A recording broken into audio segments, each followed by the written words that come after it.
Le canal du Midi traverse toute l'Occitanie, de l'Hérault à la Haute-Garonne où nous nous trouvons. Chaque année, plus de 100 000 touristes viennent le visiter, mais avec la crise du Covid, les professionnels du secteur restent à quai. Le bateau-restaurant L'Occitania n'a pas largué les amarres depuis octobre dernier.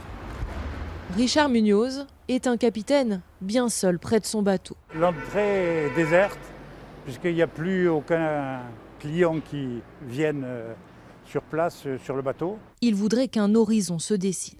Il est tellement impatient qu'il a déjà préparé ses tables, avec une jauge réduite de moitié au cas où, 48 couverts au lieu de 90.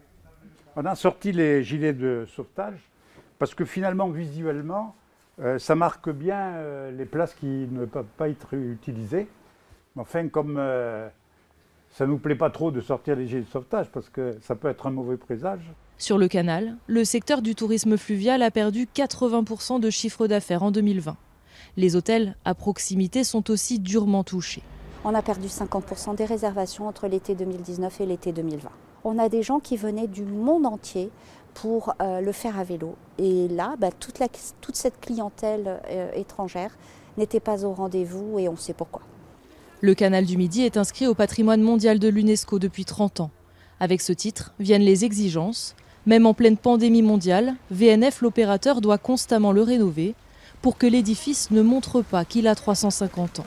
Le toit et la façade de cette maison éclusière ont été refaits cet été, mais il y a des opérations beaucoup plus marquantes, comme ici, sur les berges de Castanet-Tolosan. Ils ont été replantés il y a une quinzaine de jours. Ce sont des chênes chevelus. 75 jeunes chênes, à la place des historiques platanes qui ont dû être abattus, car le long du canal, un champignon mortel pour ces arbres prolifère. En tout, 26 500 platanes sur 42 000 ont connu le même sort. C'est un projet d'envergure qui est soutenu par le plan de relance. Nous avons reçu 30 millions d'euros supplémentaires pour l'année 2021 et 2022 pour accélérer le projet de replantation et pour redonner le lustre du canal du Midi pour les années à venir et pour les générations qui nous suivront. Il faudra 30 ans pour qu'ils atteignent leur taille adulte. Mais l'État impose la coupe des arbres pour raison de sécurité. Et cela n'est pas sans conséquence pour une espèce préservée qui se cache derrière cette inscription.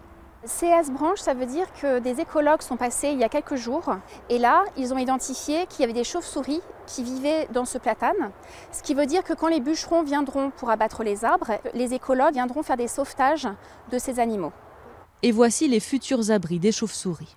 La commune s'est engagée à assurer un suivi des animaux, car l'image de la ville dépend de la faune et de la flore du canal.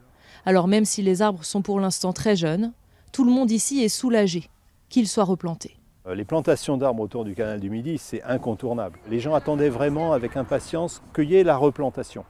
Ils comprennent l'abattage s'il y a la replantation. La préservation de l'édifice est un enjeu majeur pour les 90 communes qu'il traverse. Chaque année, le tourisme autour du canal, c'est 70 millions d'euros de retombées économiques pour la région Occitanie.